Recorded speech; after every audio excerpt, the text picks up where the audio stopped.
आज हम बात करेंगे योग दर्शन के बारे में कि योग दर्शन क्या है, जो कि सिलेबस का दूसरा पार्ट सांख्य दर्शन के बाद जो दूसरा भाग है वो योग दर्शन के अंदर आता है।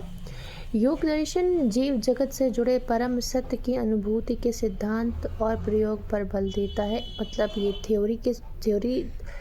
थ्योरी बनी थी उसको अप्लाई कैसे करते हैं या उसका प्रयोग कैसे करते हैं उसके बारे में बात करते हैं। योग दर्शन के प्रवर्तक पतंजलि।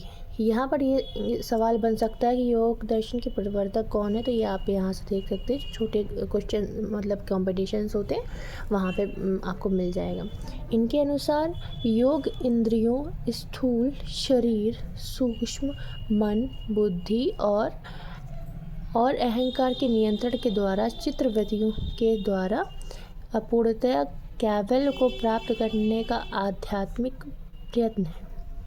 मतलब ये है कि आप कैसे अपने आप को कंट्रोल करके आध्यात्मिक कहते हैं कैवल्य प्राप्त कर सकते हैं। वो उसका जो प्रैक्टिकल वर्जन है, जो कह सकते हैं आप प्रयोग है, वो योग बताता है। योग आध्यात्मिक माध्यम से प्रज्ञा उपलब्धि के लिए मार्ग प्रदान करता है। मतलब कैसे आप अपना आध्यात्मिक जो चीज़ें हैं फॉलो करके कैसे आप मार्ग के थ्रू कैवल्य को प्राप्त कर सकते हैं, वो उसका तरीका बताता है। पतंजलि के द्वारा जो योग सूत्र जो पतंजलि हैं उन्होंने योग सूत्र को लिखा था। यहाँ से सवाल बन सकता है।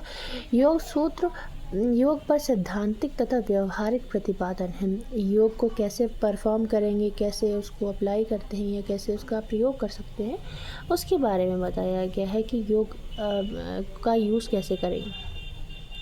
योग सूत्रों पर व्यास रचित योगाभ्यास।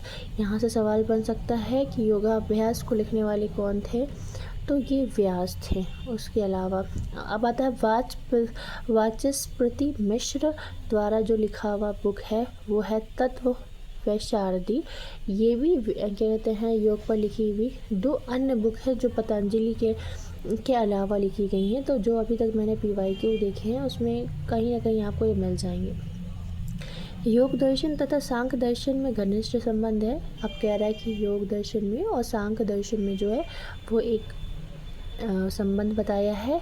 योग आत्म अनुभूति के व्यवहारिक मार्ग पर बल देता है, जबकि सांख्य दर्शन प्रकृति पुरुष के विवेक या ज्ञान पर बल देता है। कहने का मतलब ये है, जैसे यहाँ पर भी आपको जो है निर्वाण की प्राप्ति की बात करते हैं, यहाँ पर भी आपको कैवल्य चाहिए, पर कैवल्य को कैसे प्राप्त करेंगे वो आपका योग बताता है। तो योग क्या कहते हैं प्रैक्टिकल है यहाँ पर, और ये जो है थ्योरेटिकल है, जो थ्योरी बताता है इसके बारे में।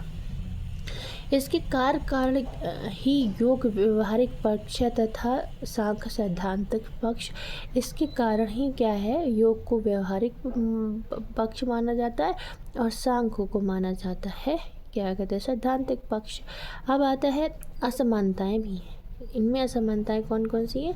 असमानताएं ये है, योग नित्य विभू पुरुष विशेष या परम पुरुष ईश्वर को मानता है, और जबकि सांख्य दर्शन अनेक पुरुष अनेक हैं या अंततः असंख्य जीव के बारे में मानता है योग सांख्य दर्शन। ठीक है। अब इसके बाद हम लोग पढ़ेंगे योग सूत्र की संरचना। योग सूत्र की संरचना बेसिकली जो है 4 मुख्य भागों में बांटी गई है: समाधिपाद, साधनापाद, विभूतिपाद और कैवल्यपाद। अभी इसके बारे में ये होते क्या हैं इन डिटेल हम लोग आगे जानेंगे। सो अगर आपको मेरी वीडियो अच्छी लगी, नेट JRF और जहाँ पर भी योग दर्शन आता है हिंदी मीडियम में आपको पढ़ना है तो आप पढ़ सकते हैं, और आपको मेरा वीडियो पसंद आता है तो आप लाइक कर सकते हैं। Thank you.